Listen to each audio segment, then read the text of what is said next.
Welcome back to the Dragon Den. My loyal Dragonites, King of Dragons 5000 is back with another action figure review.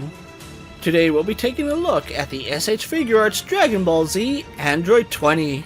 But before we have a look at the figure, let's take a look at today's sponsor. This video is sponsored by Gundamit.com.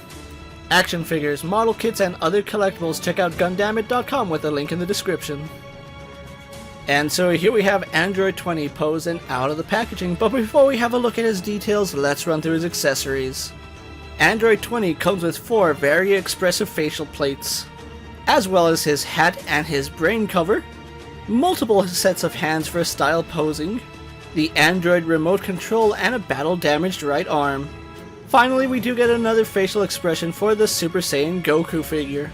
Other than that, Android 20 doesn't come with any other accessories, so with that out of the way, let's have a closer look at his details. So Android 20 does look very impressive, and I like what Bandai has done with this figure. There is a slight little detail that we'll talk about later, but overall the look of the character is perfect. As far as the head sculpt goes, this is a very good head sculpt by Bandai. His baby blue eyes piercing through his beetle brow are perfect, and I love the mustache that he has on.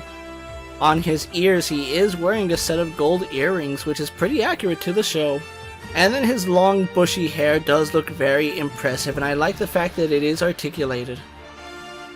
As far as the rest of the body goes, Android 20 is wearing a black vest with some white trim. The black vest has some surprising detail, and I like the wrinkles sculpted into it. And underneath his vest, he is wearing an orange turtleneck.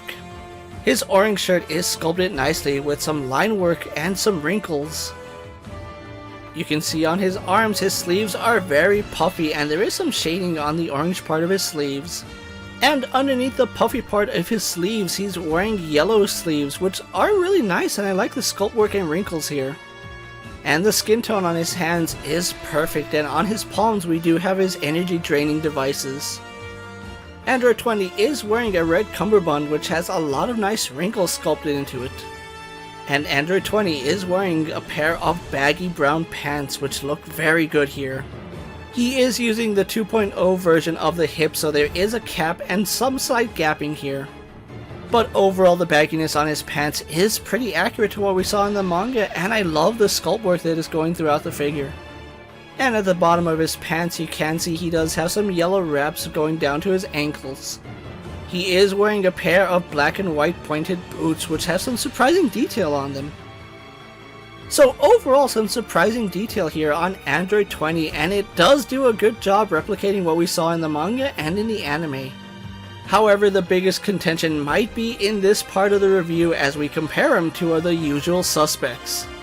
Here we have Android 20 posed next to a Marvel Legends Cyclops and DC Multiverse Superman, Mattel's WWE Elite Series and Mezco's 112th Collective Popeye the Sailor Man, the Lightning Collection White Ranger and the Star Wars Black Series Mandalorian. And finally we have Android 20 posed next to Super Saiyan Goku and Super Saiyan Vegeta. So as you can see, Android 20 is kinda small. They completely underscaled Dr. Gero here. It is rather unfortunate that he is underscaled here, and he's really not going to fit in with the Dragon Ball collection because of that.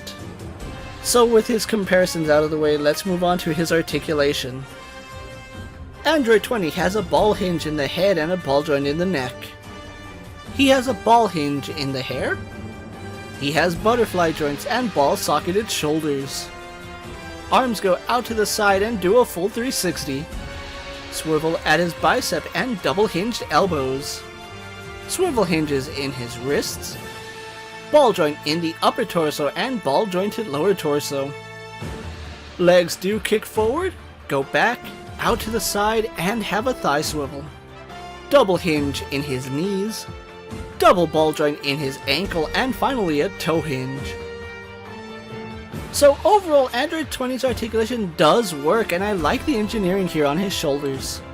There are some things that could have been different, but overall the articulation does work for the figure. So with everything said and done about Android 20, let's get him posed for my final thoughts.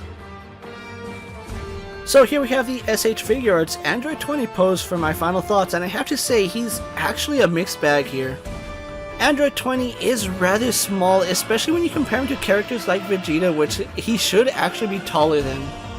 Add to it, Android 20 does have some outdated articulation, being that ball hinge in the head and the double ball joints in his ankles. I'm perfectly fine with him using the 2.0 body hips, but unfortunately it does create a lot of gapping and does limit his articulation slightly. But as far as his details goes, I have to give Bandai credit to giving him as much detail as they possibly could. The engineering on his shoulders is fantastic, giving him great range and mobility despite the fact he has these really puffy sleeves. And the sculpt work on his faces are all fantastic, although I would have loved to see a battle damage or even a frightened head for him. And it is a nice touch that we do get some DLC for the full-powered Super Saiyan Goku. Goku having a heart attack is a pretty iconic scene, and I am really glad they included that face for Goku. But overall, I do have to say that Android 20 is slightly disappointing. Not only is he undersized, but he really doesn't scale well to any character.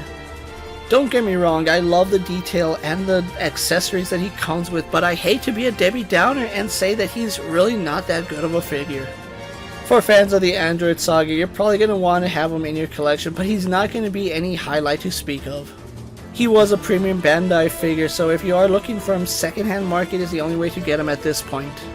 And before we wrap up this video, I want to take a moment to thank today's sponsor, Gundamit.com. Gundamit.com has a huge catalog of first-party and third-party action figures, model kits, and collectibles. Show your support for the Dragon Den by using code DRAGON to earn extra points on all purchases. And with that being said, don't forget to like this video, leave a comment, subscribe to my channel, and check out all my other Dragon Ball videos. Check out my Instagram account for new and exciting action figure photos, videos, recent pickups, latest prints, and as always, ring that bell so you never miss another video. And until next time, my fellow Dragonites coming from the Dragon Den, I'm King of Dragons 5000, reminding you to redesign, rebuild, and reclaim. I'll see you next time.